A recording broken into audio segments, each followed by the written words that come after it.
Oh, Ivy. Did you need something from me? No, Divine One. Must I require something to remain near you? No, it's not that. I see. Then please, feel free to ignore me.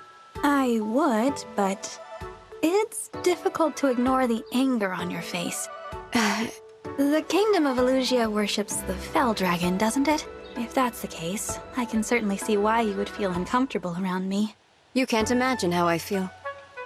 Well, if you can explain it, I'd love to understand. It might reduce this distance between us. True, but we should get used to each other first. We'll talk when we're more comfortable. For now, I will leave you be and worship from afar. Worship? Ivy, do you think maybe it's time we talked? Whatever you're feeling toward me, I'm prepared to listen. As allies, I'd like there not to be walls between us. Very well. I am rather more comfortable around you now, so I suppose it's time. I'm glad to hear that. Can we start with why you seem to have such anger toward me? I love you. Huh? I love you, Divine One. My feelings began long before I met you. Understand, I do not mean romantically. I adore you as a worshipper adores a deity. But you looked so upset when you were staring at me before. My deity was standing before me, in the flesh. I was nervous. Oh. Do you understand now? Yes. Thank you for sharing that. Like you as well, Ivy. Yes. May I be excused? Oh, yes. Yes, of course. And I'm sorry. We'll speak again later, Divine One. Ivy, can I ask why you call me your deity? During all the hardest moments of my life, the one thing I could turn to was the Divine Dragon. My faith in you gave me strength to survive. Survive what, exactly? My whole world. The place where I was born. Elusia Castle is a den of treachery and double-dealing.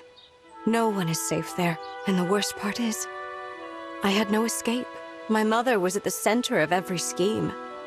I was forced to be near every foul conspiracy. Your own mother. In her world, every smile is a dagger looking for a back to stab. I hated that place. I hated what it did to everyone who set foot there. The one thing that kept me from despair was my faith.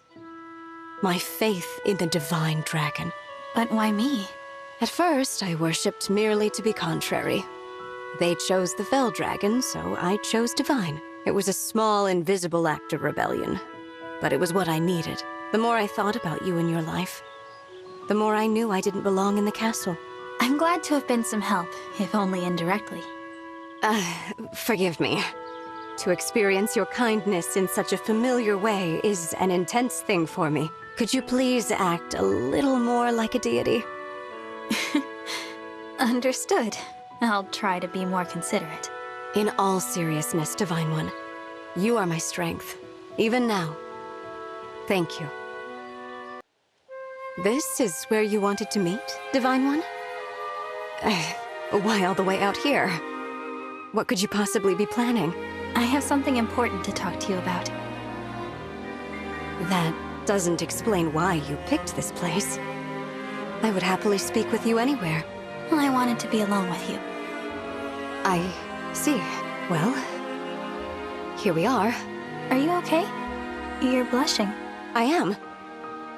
Oh, of course I am. It's all right. Whatever you have to say to me, I am prepared to hear it. Proceed. Very well. Princess Ivy, please accept this ring as a token of my favor. That's the Pact ring. The Divine Dragon bestows this gift only to deepen the most meaningful bond. Knowledgeable as ever. You're really giving this to me? There is no one I would rather have by my side. You are the one I feel closest to. I am, as ever, in awe of how forthright you are with your feelings. I wouldn't be a very good deity if I hid my thoughts from someone so devoted to me. You opened your heart to me, Ivy. It's only fair I return the favor. That's true. Very well. In that case, I accept. Good. I already feel so much closer to you. A bond with the Divine Dragon is more than I ever dared hope for. Thank you. Now and forever, you have my endless devotion and adoration.